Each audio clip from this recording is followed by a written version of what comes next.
Hey everyone, welcome back to the landscape photography series. Today we're going to talk about something that is often overlooked but absolutely critical to photography, especially with landscape. Planning. I know, right? Planning. That is the biggest problem a lot of people don't do is they don't do the proper planning when they're getting ready to go out and do photos. If they're going backpacking, I've seen people, they go out thinking, oh, I can do this hike, for example, like Angel's Landing. I've done that beautiful hike if you can get a permit for it. And the thing is, it's like, it's not an easy hike. It's very dangerous. You can get hurt. Having the 10 essentials, having water, having snacks, having food, stuff like that. So, we're going to talk about planning today, specifically your landscape shots. Now, whether you're shooting locally or traveling to a new location, good planning can make the difference between it's an okay shot to an incredible shot if we plan properly. And so, good planning, it also will go to show uh, over a few apps that I utilize. One of them is PhotoPills. I use PhotoPills like no other. Google Earth, and those are the main ones we're going to talk about today. So let's get at it. Check this out. Let's flip over to PhotoPills. Right, everybody, here we go. So we are currently in Google Earth, and this is one of the alpine lakes that I was looking at by Capitol Peak, right? So this is Google Earth, right? We can zoom out and we can see the entire world, right? So this is how I plan majority of my shots, right? So what we're going to do is let's go check out Maroon Bell Lakes.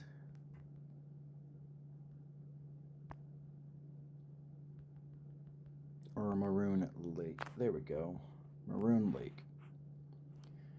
So Maroon Lake, or also known as the Maroon Bells, is a beautiful spot. So when you swipe up, you're going to see all this information, elevation, and a general picture of what that area looks like. This is one of the most photographed mountains in the state of Colorado.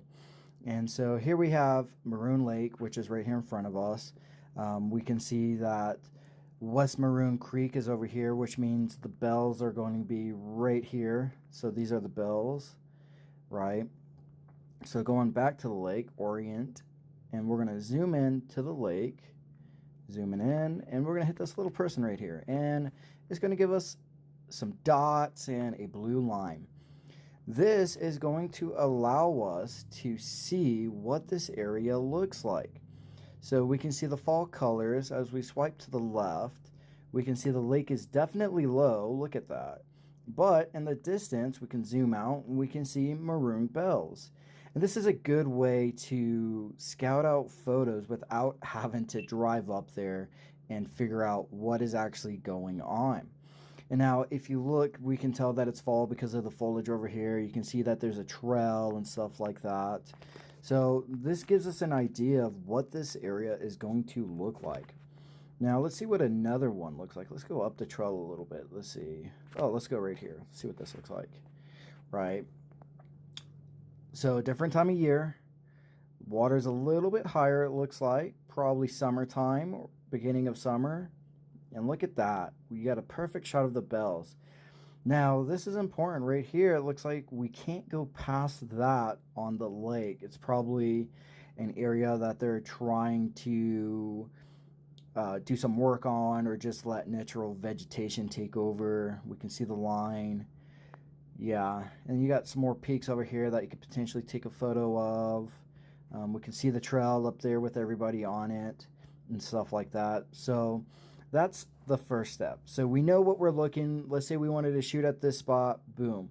We know we want to come here, and that's what we're going to shoot. So now we're going to jump over to PhotoPills. All right, you guys, here we are. Now we are in PhotoPills. PhotoPills is the other app that I use. You have your planner, your sun, your moon, exposure, DOF, or depth of field. Remember that in one of our earlier videos we were talking about that. Field of view. There's a lot of good information in here. But the one we're going to do is planner.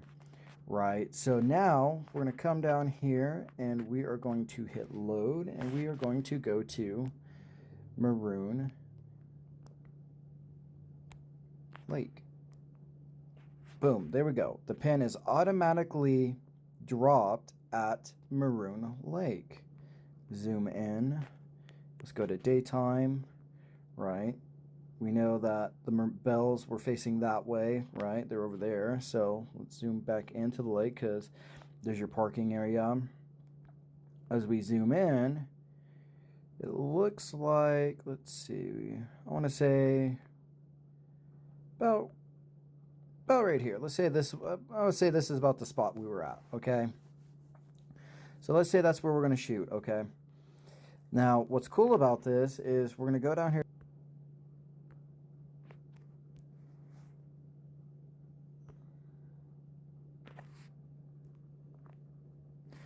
There we go. Sorry, my screen record was in the way. So now, if you look right here in the bottom right, you can see where it says 9/13/24.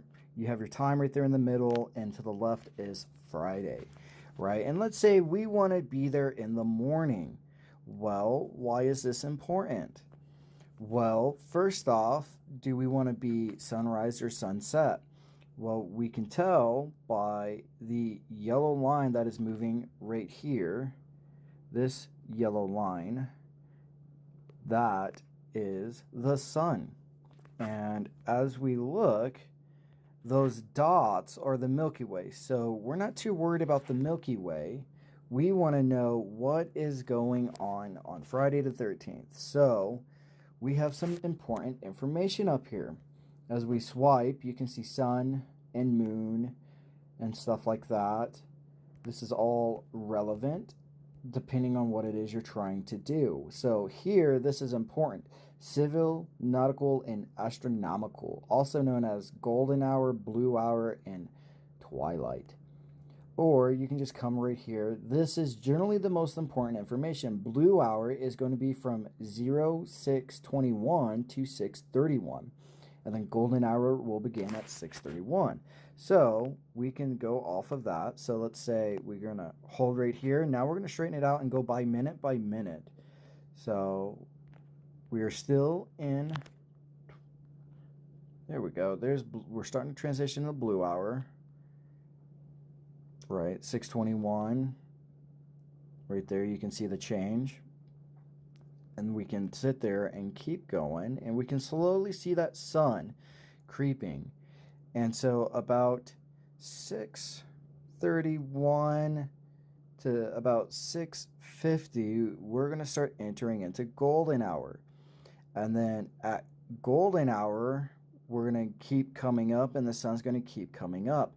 So a morning shot for the maroon bells would be perfect because they are going to be lit early in the morning. But that's not all you can do. That is one option within this area. We can come over here to the sun. Same thing. We can go to the calendar and we can look at all the times, sunrise and sunset. We can see our depth of field. Now, this is very important. Up here, you can select your camera. Any camera you can think of, it is going to be in here. You can select your focal length, your f-stop, which is going to correlate to your depth of field. So this is very important to know. So let's say we want to shoot f4, okay? And we know the subject is roughly 5 meters, and it's going to give us all this information right here. Okay, this is going to give you what is going to be your near and your far, but most importantly, the smiley face underneath it, you have DOF at 2.88 meters. Well, why do we need to know that? Well, when you look on your camera, you're going to look at your ring and there's going to be numbers. One's going to be in feet and one's going to be in meters. And from there, you'll just simply set it. So you'll set it to about 5 meters and you'll be good to go. And here is all the other stuff. Your hyperfocal distance near limit, DOF depth of field near limit, far limit, and so on. All of this is very important information. Okay, so this is how we plan it. So let's recap. All right, you guys. So there we go. We got to talk about Google Earth. We got to talk about PhotoPills. And the last thing I want to talk about is definitely check the weather. There's multiple apps you can use. I like to use Wonderground. And so Google Earth, PhotoPills, weather, those are going to be some of the biggest things. And at the end of the day, to sum it up, you want to scout your location, you want to use PhotoPills, you want to use Google Earth so you can get that perfect time and perfect place for the best lighting. You can see where the sun's coming up, where it's setting. And as we move along in this course together, we'll dive into astro and night, and you'll see me using it a lot. With a little bit of planning, your landscape shots will go from okay to epic, right? As we progress through this course and this series. But that's it for today's video. Thank you for watching, my friends. And don't forget, if you like this video, please like it, please subscribe, please share for more tips. And in the next video, we're going to dive into some interesting stuff, which is going to be a lot of fun. So I will see you guys here soon. You guys have a good day. Stay frosty, my friends.